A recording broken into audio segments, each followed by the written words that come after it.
This is my awesome 3D Tudor rose box, 3D printed Tudor rose box, I should say. And I really like it actually. It's a bit of a pig to assemble, but actually it was worth the time and effort. Now I've got it done. As you can see, there's no way of getting into it and no really obvious way of figuring out how to get into it. Well, what you do is you slide this rose across that way, and then that unlocks the lid like that. See that? Quite simple, but it actually works really well. And I really like it. So again, this is going to be another Christmas present for somebody. I bet my family dread the fact that I got a 3D printer. Anyway, this video is here to show it off and also show you how to make it, so the rest is coming in a few seconds. I will put a link in the description so you guys can download it, but I thought I would, I've just printed it off, I thought I'd assemble it and you guys can see how to assemble it and see the finished article when I see the finished article really. So this is as it's come off the print bed. I did these separately obviously, but this is as it's come off the print bed with the brim on. So first of all we'll start by peeling off the brim. Shouldn't take too long hopefully. This is the hinge which sits at the back of the box. Now this, if you've done like I have and printed it with a brim, you need to make sure you get the brim off from inside the centre, well the back of the hinge, the middle bit, you know.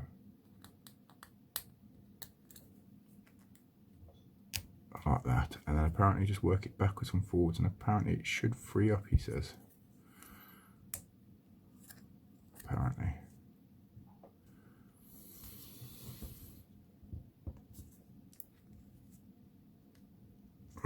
Starting to move. Oh, it's a bit stiff. It takes a bit of effort to get it going there.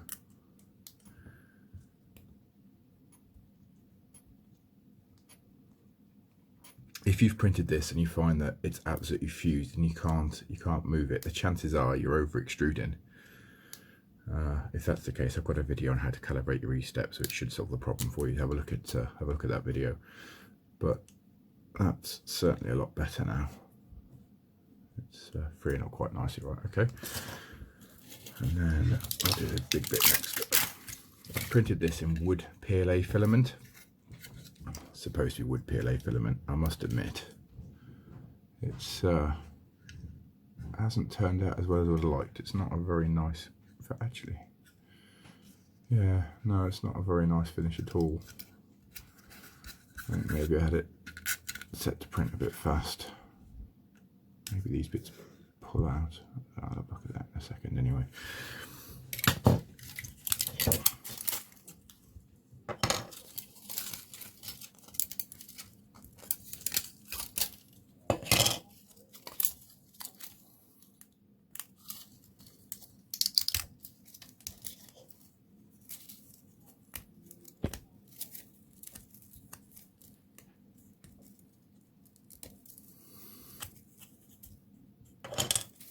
Right,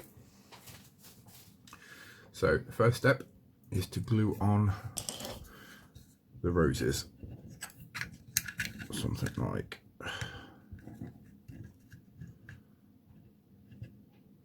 that.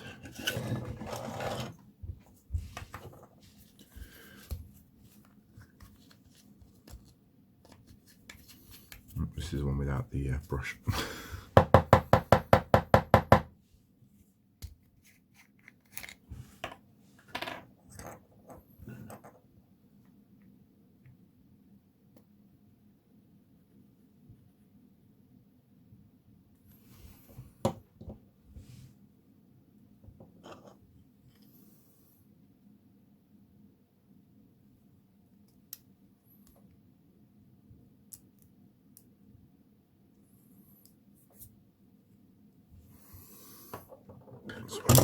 Oh, spilled glue everywhere.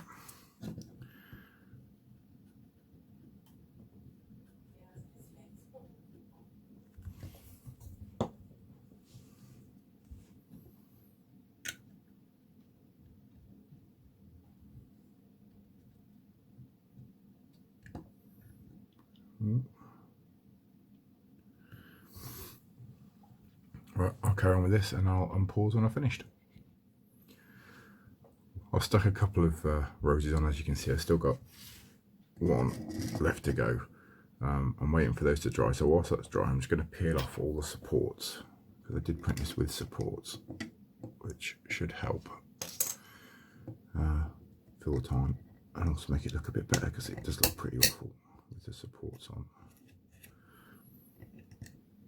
So again, I'll do that, and then I'll show you the article when I peeled off supports and all the roses are glued on in place.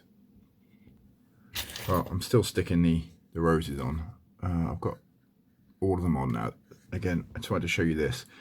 This is that 3D clamp that you've seen in a few of my videos that I've printed, and again, it's working perfectly, helping hold stuff on whilst it sticks. These are really good. I'll probably try and put a link in the description to these, so you can print one of these off for yourself. You can enlarge it, make it bigger as well, so you can do bigger things. But also, I've taken off all of the supports, and actually there was a lot more supports than I thought there was, and now the print quality looks a lot better, because a lot of the stuff I thought was actual part of it was just the support, so it's improved quite a lot. So I'll carry on with the roses, and I'll come back to you when I've finished. Alright then, here we are, and the roses all seem to be stuck on finally. As you can see, it looks a lot better. I actually haven't removed the supports from this one. They are a little bit tricky to do. If you round up slightly, as you can tell by the scars over my hands, I do this on a regular basis and slice myself. There we go, that's one of them gone.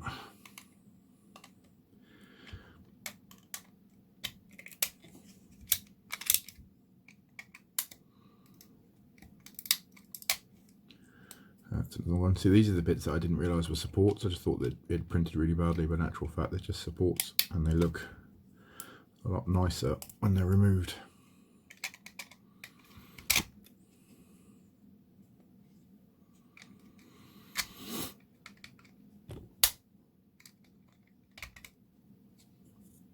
Right, there we go. So the next step is to get the catch bit and the other catch bit, which is here, and then to glue these two together. They seat like that.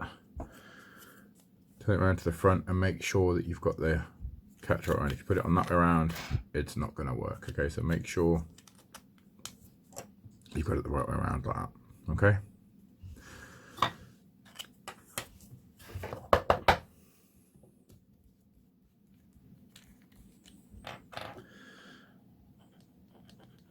This bit's going to take a little bit of pressure, so I'd be quite liberal with the glue.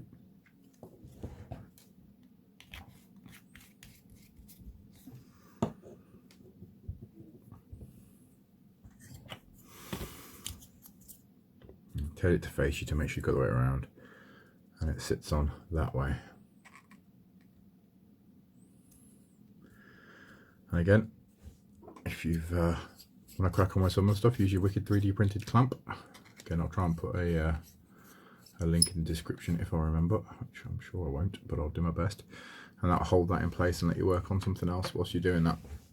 Okay guys, the next bit is to glue the hinge on. Now, I've had some trouble with this in the past. I find the easiest way to do it is to actually put the hinge onto the box first in the position it's supposed to sit. Don't glue it, just prop it on. It should just sit in there. And then put the hinge on here. And that will then give you an idea of where you need to glue the hinge, because it might not meet properly at the top here. And then obviously you need a bit of a gap, but in this case it looks pretty good, but you've got to make sure it glues in the right place. So once you've got the hinge on, take the top off the box and then apply glue down here.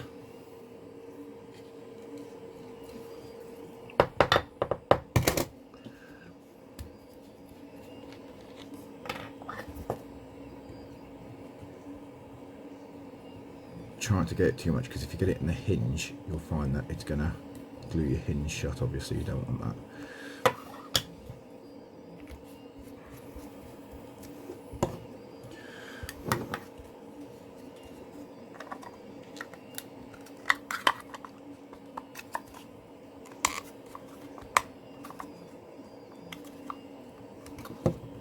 Once you've got that pushed on, leave it to dry for a bit and see what happens. You may find it easier to take the hinge off the back of the box now you've got it in place. Oh, he says take the hinge off the back of the box and then secure it in place. Now you know that there's no gap.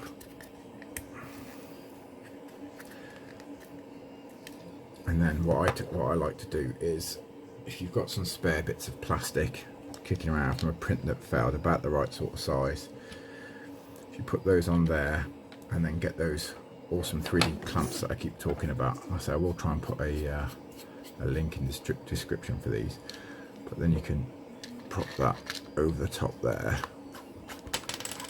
wind the clamp in place,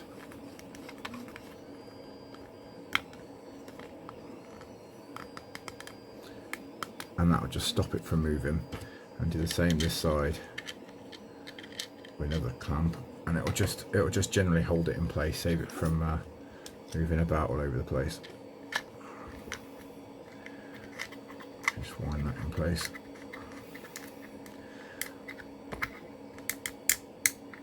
That's it, and then leave that for a bit to dry. So I'll leave it there and I'll come back to you in a bit when it's dried. Right guys, here we are back again. Now hopefully this thing has glued, which seems to. I've had a bit of a game with this, and I'm sure you guys are probably going to have a similar problem, but the clamps definitely worked in the end. Just make sure when you glue it, after you've test fitted it, you've got the right gap here, otherwise it won't fit at all. So a quick test fit now to make sure it all sits as it's supposed to. That looks pretty good, and look, no gap, so that's brilliant. That's exactly what I was aiming for. So it looks like it's gone right. This is actually my second printed one, because the first one, after I put the clamps on it and tightened it down, there's this gap there, and then when you try and use this one on there, you get this massive gap.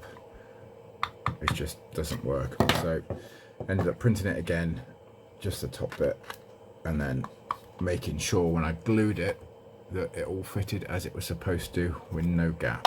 So let's crack on with it then. This bit now needs gluing to this bit, so break out the glue again.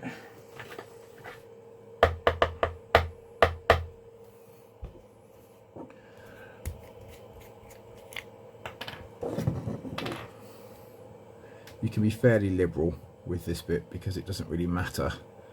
There's no parts that, I mean obviously you don't really want to see it because it'll leave that horrible white mark, but there's no real parts it can interfere with.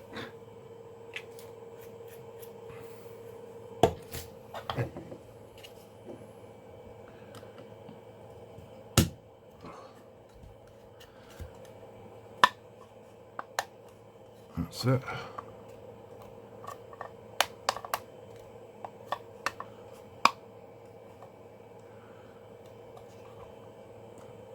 Just give that a few seconds to glue. Again, I'm going to pause this and I'll come back when it's finished. Right guys, this is finally stuck. It's taken quite a few attempts to get it to stick. Such a narrow piece up there, that's the bit that keeps popping off, but I actually wedged a load of glue at the bottom of it and right at the top where it fits, and it finally seems to have stuck pretty well. So the next step is to get the locking mechanism, which is the bit we glued earlier with the rose on. That quite simply slides up inside here, and then the lid closes on it and slides into place. Now that's that locked. It's quite a simple mechanism, it's quite easy to do. And then the base, you've got a larger bit there, which obviously fits over this bit here. So a bit of glue again.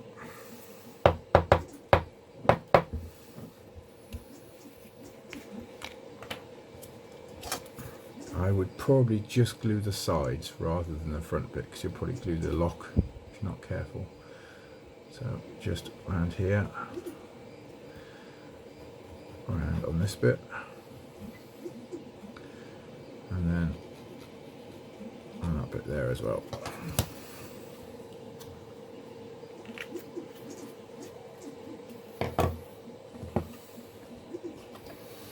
Then make sure you got the big bit lined up with the other big bit. simply push it on. It's pretty straightforward. Slide that across and it opens. Slide it back and it won't go anywhere. Now I've got it built, I actually really like it, but that hinge was a pain. But I'm well chuffed with that. So that's another quite cool secret box. So again guys, thanks for watching. If you liked it, you know what to do. And if you want to see more, you know what to do. Cheers guys.